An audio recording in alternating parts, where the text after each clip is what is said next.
दोस्तों, कैसे हैं आप सब। आई होप आप सब बढ़िया होंगे। तो आज हम लोग जो टॉपिक स्टार्ट करने जा रहे हैं वो सिग्नलिंग है। सिग्नलिंग का एक छोटा सा ओवरव्यू देंगे, बस बहुत ज़्यादा डीप में नहीं जाएंगे। बस आज जो इंट्रोडक्टरी क्लास है, तो सबसे पहले समझते हैं सिग्नलिंग होती क्या है।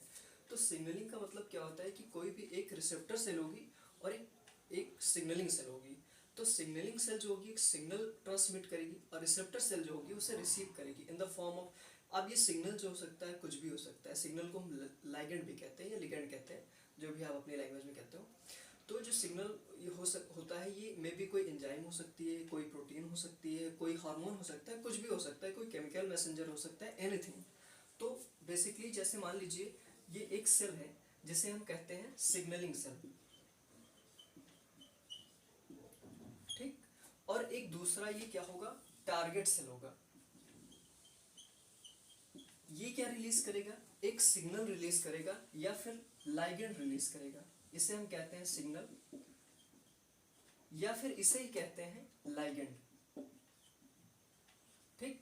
तो ये एक सिग्नल या लाइगेंड ट्रांसमिट करेगा, रिलीज करेगा, और जहां कहीं भी इसका टारगेट सेल होगा, इस सिग्नल के कॉम्प्लीमेंट्री वहां पे जाके ये बाइंड करेगा। और इस सेल पे क्या प्रेजेंट होंगे, रिसेप्टर्स प्रेजेंट होंगे, और ये सिग्नल आके यहाँ पे बाइंड करेगा। और ये सेल जो होगी वो इनिशिएट हो जाएगी। जो भी फंक्शन के लिए, जो भी प्रोसेस के लिए सिग्नल रिस्पॉन्सिबल होगा, वो प्रोसेस इस सेल में इनिशिएट हो जाएगा, रेगुलेट होने लगेगा, ठीक है। तो सिग्नलिंग में बेसिकली जो हम बहुत ही फेमस टॉपिक जो है, बहुत ही ब्रॉड स्टडी जिसकी की जाती है, वो होता है जीपीसीआर सिग्नलिंग, जी प्रोटीन कपल रिसेप्टर सिग्नलिंग जिसको हम कहते हैं। तो उसके बारे में थोड़ा सा ओवरव्यू देखते हैं आज हम।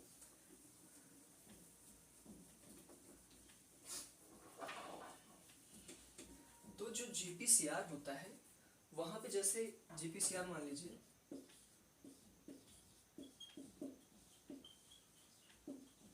ये जो जीपीसीआर सिग्नलिंग है, यहाँ पे क्या होता है, ये इसका नाम क्यों पड़ा है, इसमें क्या ऐसा है, साइंस है जिससे ये जीपीसीआर कहलाता है। तो बेसिकली जो जीपीसीआर है, यहाँ पे जी का मतलब क्या है, जी प्रोटीन होती है, जी टाइप की एक प्रोटीन होती है। और ये पी क्या है, जी प्रोटीन, जी एक प्रोटीन का नाम है, और यहाँ पे पी फॉर प्रोटीन, और C for GPCR, G protein couple receptor, couple receptor. अब ये जो जी प्रोटीन है, ये किससे कपल्ड होगी, एक रिसेप्टर से कपल्ड होगी। जैसे कि हमने बताया था अभी कि एक ये सिग्नलिंग सेल है और एक ये टारगेट सेल है, इसके ऊपर क्या होगा, एक रिसेप्टर होगा। अब इस रिसेप्टर से ये जो जी प्रोटीन है, ये क्या होगी, इससे लिंक्ड होगी। यहीं पे ये सेल के साइटोसोलिक रीजन में होती है, यानी कि सेल के अंदर साइड पे ये प्रोटीन प्रेजेंट होती है, जो इस रिसेप्टर से। तो देखते हैं आगे कैसे ये कपल्ड होती है और कैसे ये फंक्शन परफॉर्म करती है। तो मान लीजिए जैसे कि कोई सेल है, एक एनिमल सेल है या प्लांट सेल है, ये उसका न्यूक्लियस है, ये इसका क्रोमेटिन मटेरियल है। न्यूक्लियस जो होती है न्यूक्लियस जो होता है वो डबल मेम्ब्रेन होता है। अब मान लीजिए सिंपली, ये अपना मैं फोकस सेल नहीं बना रहा हूँ, सिंपली जिसे हमें समझना है वो देखते हैं हम। तो ये क्या है, प्लाज्मा मेम्ब्रेन है, ये सेल की क्या है, प्लाज्मा मेम्ब्रेन है। अब जो भी रिसेप्टर, ये जो भी कुछ प्रेजेंट होता है, तो रिसेप्टर क्या होता है, एक टाइप की प्रोटीन होती है जनरली। तो ये इसके क्या होती है, इसके मेम्ब्रेन में प्रेजेंट होती है। जो भी रिसेप्टर होगा वो ट्रांस मेम्ब्रेन प्रोटीन होती है। रिसेप्टर जो होते हैं बेसिकली वो ट्रांस मेम्ब्रेन प्रोटीन होते हैं। ट्रांस मेम्ब्रेन प्रोटीन क्या होते हैं, थोड़ा सा हम जान लेते हैं उसके बारे में। मान लीजिए प्लाज्मा मेम्ब्रेन है, यहाँ पे लिपिड बाइलेयर है,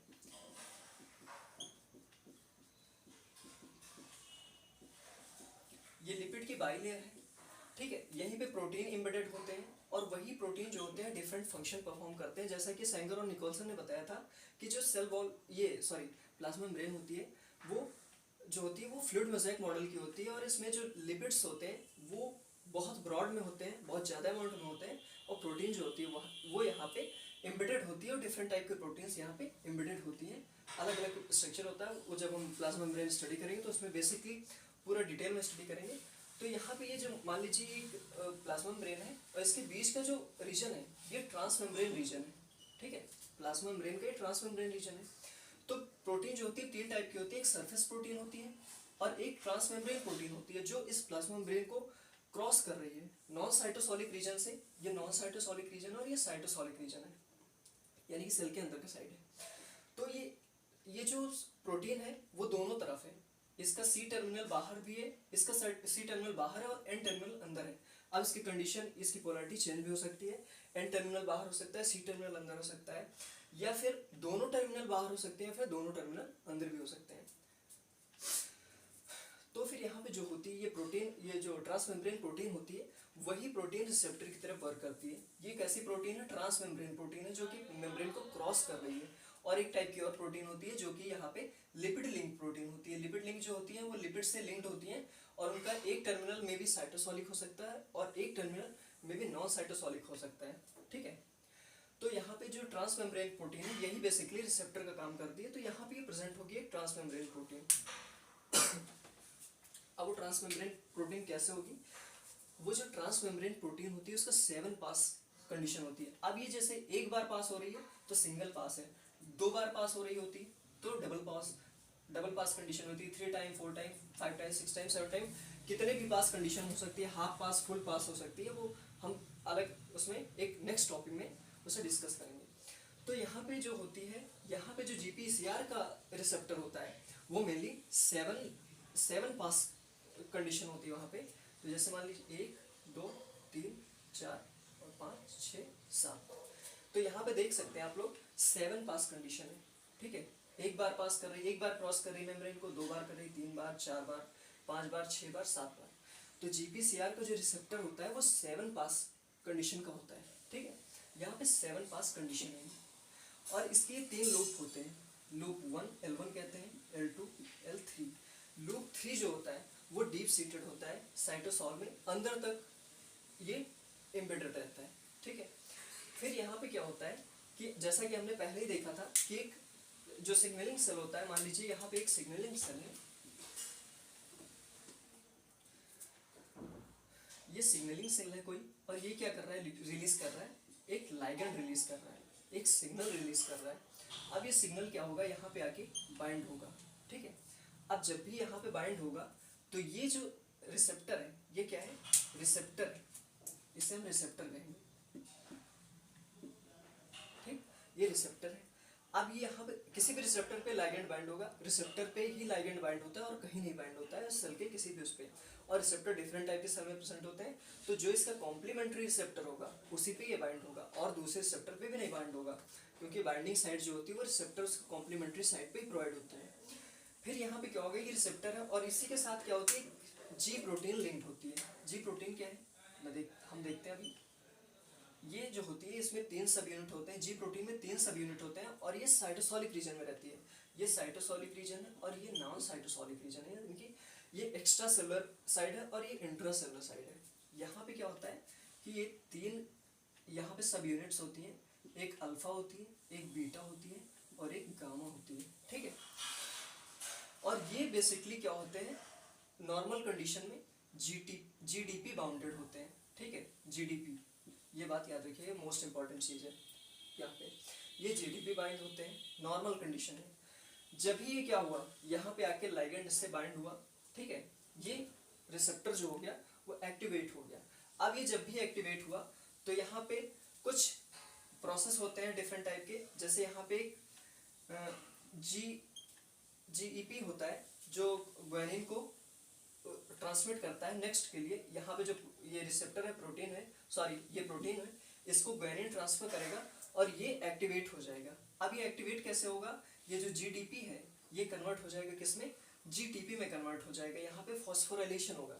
फॉस्फोराइलेशन का मतलब कि यहाँ पे एक फॉस्फेट आके ऐड हो गया। ठीक, फॉस्फेट जब ऐड हुआ इसमें GDP में तो ये बन गया GTP। और GTP बाइंड जो जी प्रोटीन है वो एक्टिव फॉर्म में किसका? जी प्रोटीन का। अब ये GTP बाइंड हो गया और ये एक्टिव हो गया। जब भी ये एक्टिव होता है तो इसमें क्या होता है कि ये जो जी प्रोटीन है इससे अल्फा सब यूनिट अलग हो जाती है और बीटा और गामा जो होते हैं ये क्या होते हैं? ये अलग हो जाते हैं। तो इसमें 2 सब यूनिट बन जाती है और ये जो अल्फा है यही फंक्शनल यूनिट है इस जी प्रोटीन का। ठीक है, ये फंक्शनल है। ठीक, तो बेसिकली एक बार रिवाइज करते हैं पूरी क्लास को। तो यहाँ पे क्या होता है, एक सिग्नलिंग सेल होता है और एक टारगेट सेल होता है। ये टारगेट सेल है, ये सिग्नलिंग सेल है, ये सिग्नल ट्रांसमिट कर रहा है, सिग्नल प्रोड्यूस कर रहा है। यहाँ पे जी प्रोटीन, यहाँ पे रिसेप्टर है और जी प्रोटीन है। रिसेप्टर क्या किया, इस सिग्नल को कैच कर रहा है, कैच करने के बाद यहाँ पे इस ये रिसेप्टर जो है जी प्रोटीन को एक्टिवेट कर रहा है। एक्टिवेट होने के बाद जी प्रोटीन में यहाँ फॉस्फोराइलेशन हो रहा है। फॉस्फोराइलेशन होने के बाद यहाँ पे जो 3 सब यूनिट थी उसमें से डिवाइड हो गई 2 सब यूनिट, एक अल्फा और एक बीटा और गामा में कन्वर्ट हो गई। यहाँ पे डिवाइड हो गई तो 2 सब यूनिट, 2 पार्ट में डिवाइड हो गई जी प्रोटीन। और ये जो अल्फा सब यूनिट है यही इसका फंक्शनल पार्ट है और यही आगे फंक्शन करता है। तो ये हो गया जीपीसीआर।